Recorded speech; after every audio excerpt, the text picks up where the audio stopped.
காட்டுல கிளியும் காக்காயும் உட்காந்து பேசிட்டு இருந்துதான். அப்ப காக்காயை பார்த்து கிளி சொல்லிச்சான் ரொம்ப திமிரா, யூ டைரக்ட்லி காக்காய் தள்ளி உட்காரு.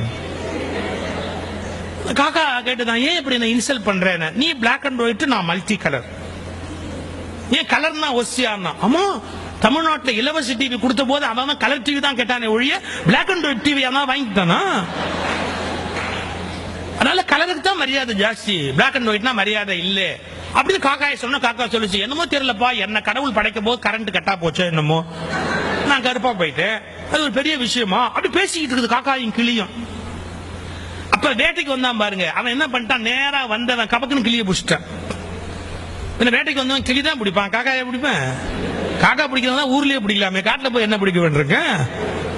ஆக்சுவலா தமிழ்ல காக்கா பிடிக்கிறதுங்கிற வார்த்தை கேட்டிருக்கீங்களே, அது எப்படி வந்ததுன்னு தெரியுமா? காக்கை பிடித்தல், வேற ஒண்ணும் இல்ல. ஒருத்தன் கால் கை பிடித்தாவது வாழ்க்கையில முன்னுக்கு வருது. கால் கை பிடித்தல், காக்கை பிடித்தல், காக்காய் பிடித்தல்னு போச்சு.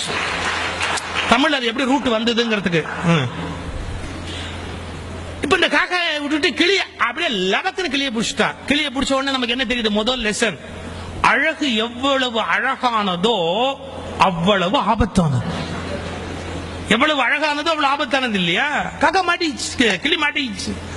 கிளியை பிடிச்சி நேரம் வீட்டுல கொண்டாந்து வச்சுக்கிட்டு அந்த கிளிக்கு பேசுறதுக்கு பழக்கிறா. இந்த காக்கா பின்னாடியே வந்து என்னன்னு பாக்குது. இந்த கிளிக்கு என்ன சொல்லி கொடுக்குறான்? குட் மார்னிங் சொல்லு அப்படி கத்து கொடுக்குறான். கிளிக்கு வரல. பூண்டு இருக்கு இல்லையா, கார்லிக், பூண்டை சுட்டு நாக்குல வச்சு கிளிய பேச பழக்குவானா. இந்த பூண்டை தூக்கி கிளி நாக்குல வச்சு கீச்சு மூச்சுன்னு கத்துது. அன்னைக்கு அமாவாசை காக்காய்க்கு வாசல்ல சோறு வச்சிருக்கேன். அவன் பொண்டாட்டி கா கான்னு கத்துற உடனே அந்த காக்கா சோத்தை பார்த்து கிளிய பார்த்து, சோத்தை பார்த்து கிளிய பார்த்து ஒரு வார்த்தை சொல்லிச்சு, பாத்தியாடா, அவன் பாஷையில பேசுறதுக்கு உனக்கு சூடு வைக்கிறான், என்ன என் பாஷையில கூப்பிட்டு சோறு வைக்கிறான்.